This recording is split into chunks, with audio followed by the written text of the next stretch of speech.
Connor, I've been watching your coverage from Turnberry Golf Course, very good. But you know the moment that stays with me? What? There was music playing. It was Memory by Elaine Page. And the mic caught you asking Douglas, the cameraman, what tune is that? Let's Shazam it.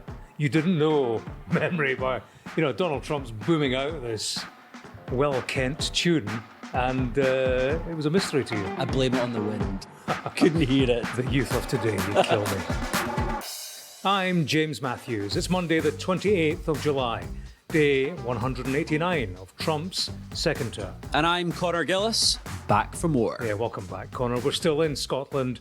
3 days now we've been following Donald Trump, and quite the spectacle down at Turnberry. Yeah, we've seen his golf, and I can say with all certainty that he is not the best golfer to grace that course. Well, I concur, because I have it on good authority from a number of sources, photographers actually, watching him, playing golf. And the way it seems to operate, certainly at least once, he was in the golf cart, got off, couldn't find the ball, and the Secret Service guy or his caddie subtly dropped a golf ball behind the golf cart, and that was the ball that he played. So classic Trump. He did, though, get a result on the political front, didn't he? He did, and we'll talk about that, Connor. And also the extremely Scottish word that the Americans needed translated. It starts with a J, and stay tuned, we think it'll make you laugh. So, Connor, we're taking a break from our summer schedule, which is, of course, episodes every Tuesday and Friday. That's because you and I were just back from the golf course, Turnberry. A long day for you in particular. You started at 6 a.m., was it? Yeah, just before, I think. Yeah. Waiting for the golfing president. And of course, he duly showed up to play a round. And he was subjected to the shouted question routine, the Connor Gillis routine, at which you excel. Well, it's only when you hear your own voice back in that moment that you realise the horror of it. But yeah, on the course, shouting questions. On Saturday, we were throwing questions about the Epstein crisis. We were drowned out. He wasn't for answering. We thought we'd change tact and thought the best approach was to intro that exchange, massage the ego of Donald Trump, give him the opportunity to boast about Turnberry, where he was, and he replied saying it was the best in the world. And then we pivoted to the news of the day. What were the chances of an EU deal? We shouted, given Ursula von der Leyen was coming to the village later on, and we were right on the edge of the course, and he turned to his caddie almost to say, what did that guy say up there? What did you translate? Yeah, is it the Scottish translation? What was going on there? And he kind of pondered there for a minute, nodded away, thought about it for a second and said 50-50. So yeah, that was the moment. Can you get a deal with the EU today?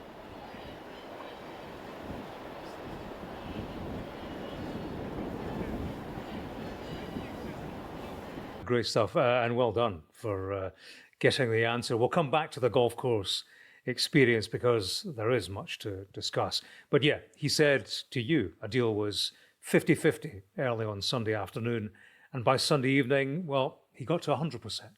It's a very powerful deal. It's a very big deal. It's the biggest of all the deals. It will be the biggest of all the deals. They reached the EU-US trade deal, the framework of one at least, and that was revealed at a news conference by Donald Trump sitting side by side with Ursula von der Leyen, the president of the European Commission. Like every other Donald Trump media appearance, she was rather relegated or reduced to a cameo role. She was in town, another world figure sticking to the Trump template, I thought, stroking the ego, calling him tough negotiator, deal maker. That's how they went into these discussions. Now, it wasn't necessarily going to be easy. Bear in mind, Trump, of course, has long called the European Union a place or an institution created to screw the United States. But anyway, make a deal they did. Trump, he's agreed to lower EU tariffs to 15%. That's instead of the 30% that he was threatening. The EU, in return, it's agreed it will buy $750 billion worth of energy. It will invest $600 billion more than it currently does in the United States. So, this is a big deal between each other's largest trading partners. Trump appears to have cracked it for a few dollars more. And in that news conference, James, he said the EU deal was good news for Sir Keir Starmer, and we know he is coming to town today for that meeting with the president, face to face, the two of them again, reminding us himself, Trump, over the weekend, of that budding relationship, that bromance that they have. Starmer turns up Monday morning. He will have talks, lunch, we think, with Trump at Turnberry, and thereafter they fly together to Aberdeenshire. Trump's opening a course in honour of his mother, a second course up there. So Starmer's flying with him. And, I suppose that's valuable FaceTime. This bromance you mentioned, I wonder if the holiday bromance will sustain the relationship, because, we've seen the two of them come together in formal settings.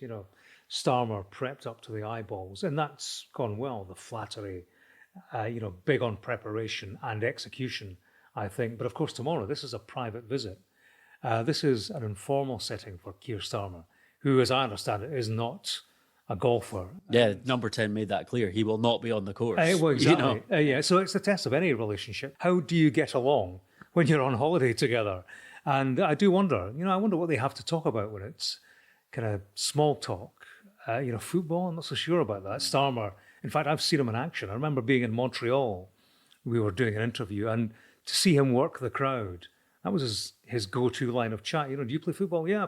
And he talked about himself, five-a-side football player and so on. Big Arsenal fan, of course. Now, Trump's son, Barron, he's an Arsenal fan, so maybe there's common ground there. But I do wonder if they're natural soulmates out with the straight jacket of formal proceedings. And aside from that, they will be discussing the big issues of the day, the pressing world affairs, Russia, Ukraine, and Gaza, Israel. Yeah, Russia, Ukraine, certainly. Starmer is encouraged, as are those in European capitals, certainly in Kyiv, by this change with Trump, this business of leaning towards Ukraine rather more than he has done over recent months. Starmer will want to reinforce that.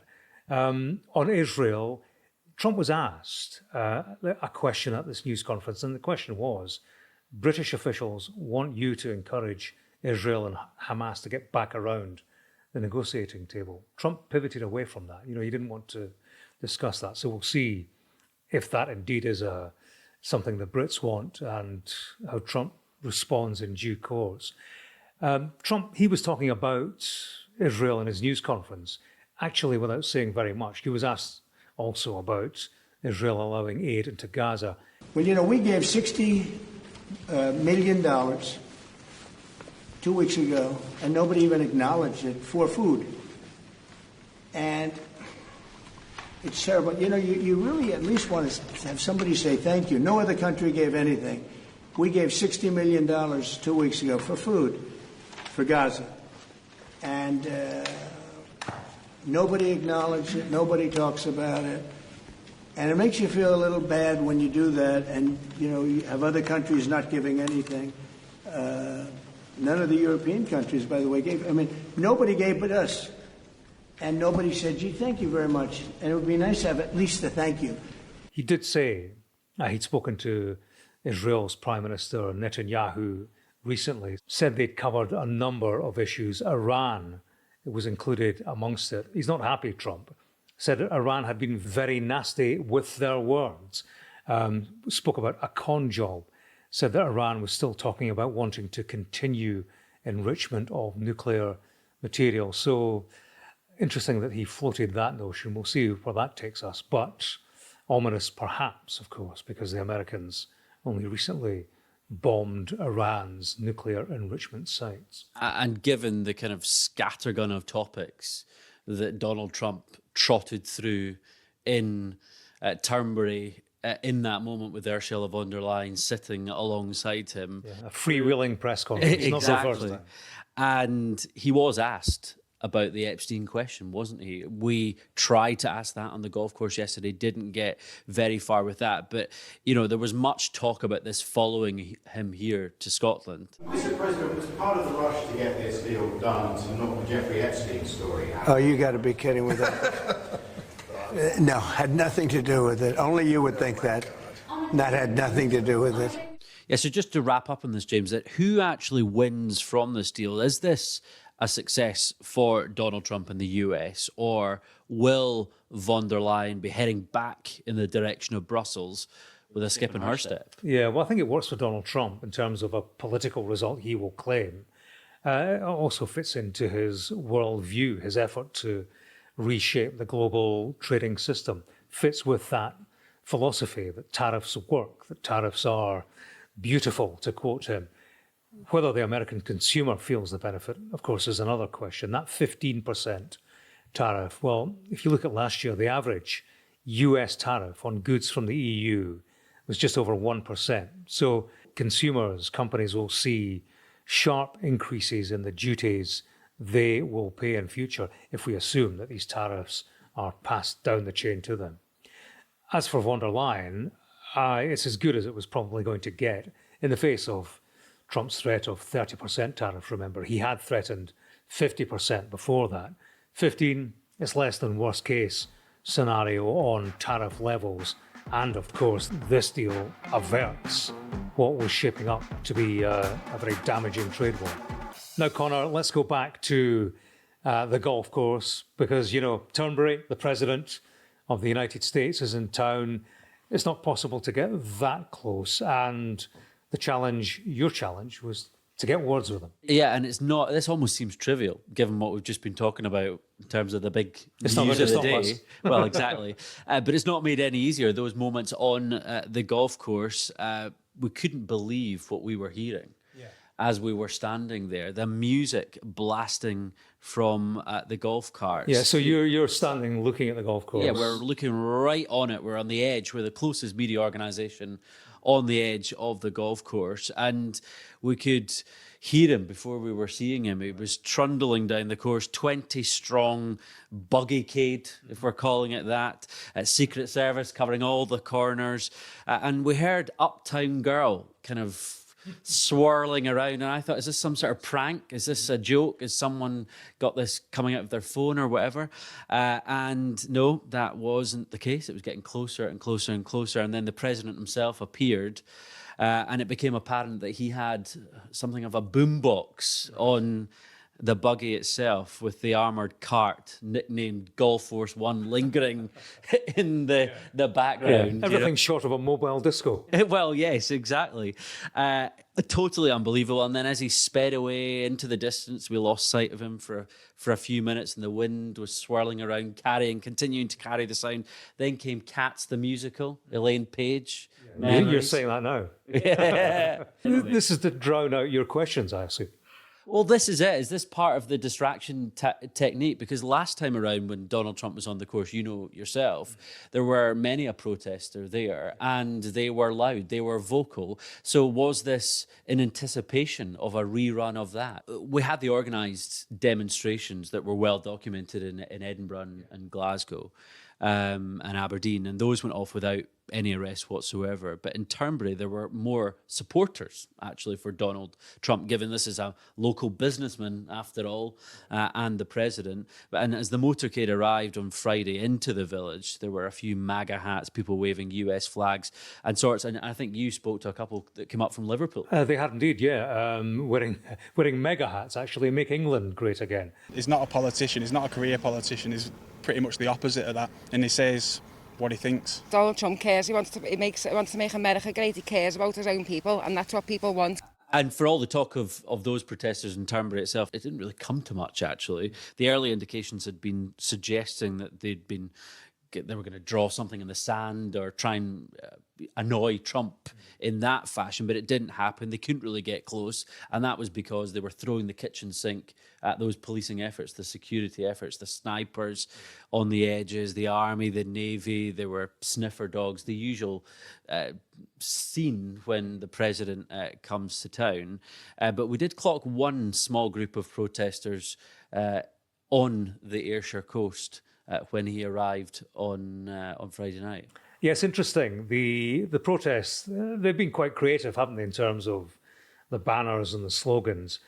A protest in Scotland, unsurprisingly, has been, largely in the Scottish vernacular, which is fine for us, of course, but for the world audience, maybe not so much. Like the Americans, stuff needs translated, as stuff was indeed by the MSNBC channel. We're going to play you some of the Jen Psaki show. She, you might remember, was Biden's press secretary. She now has her own show on TV. No laughing in class now, kids. This was Trump's view as his motorcade made its way to his golf course in Scotland today. One sign there reading, "Release the files, you lying Joby." I don't know if I'm pronouncing that right, but Joby, Jobbie, which I learned today is Scottish slang for poop, so there's that.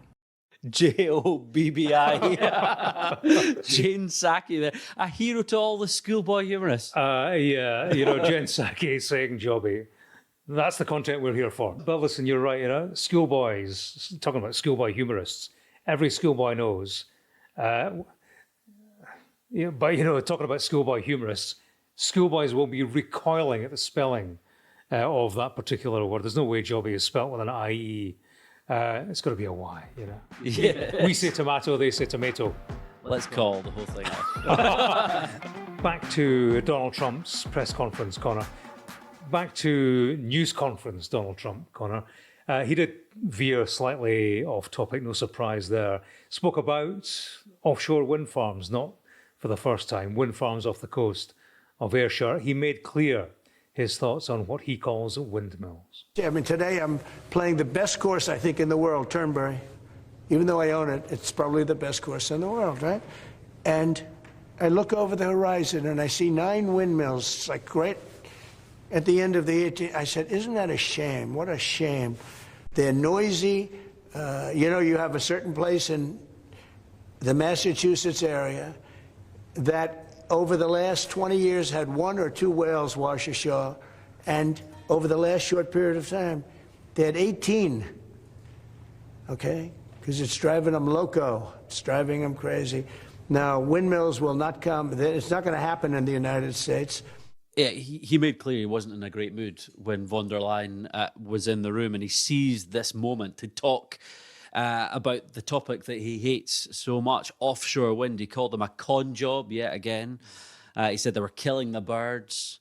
And clearly he previously called on Keir Starmer to scrap them as well. That was a couple of weeks ago now. And this is a topic that he became obsessed with in Scotland all those years ago, as you'll remember fine well. And here he is now on the international stage saying the same thing all those years ago. And clearly it's now shaping his policy back home domestically too. Yeah, it's he won't let it go, will he? I remember Aberdeenshire, he bought the golf course, was building the luxury hotel, didn't like the view of the wind farm. And, that caused all sorts of problems. It went to planning. He was looking for favours from Alex Salmond at the time. And, it has a lot to do, I think, with his fractured relationship with Scotland. That business of turning up in a country and telling that country what it could and couldn't do. So that was then, this is now. And of course, that whole windmill argument that he perpetuates, that feeds into the protests, because many of these protests are about climate, the climate change, and his views on the climate, which don't chime necessarily with a large portion of the Scottish population, at least. Divisive subject and divisive president. Very much so. Very much so. Thanks, Connor. Good to have you with us Thanks for again. having me. Yeah, we'll be back tomorrow with more from Scotland, rounding up Donald Trump's meetings with Prime Minister Keir Starmer and the Scottish First Minister John Swinney, of course. He's already said his agenda includes the war in Gaza, so plenty for us to get our teeth into there. Yeah, you can email the Trump 100 team on trump100@sky.uk and leave the podcast a review or comment wherever you get your podcasts. Great stuff. Thanks, Connor. Great to see you. Good to see that Scotland is in such safe and capable hands. All the best. Thank you. Thank you.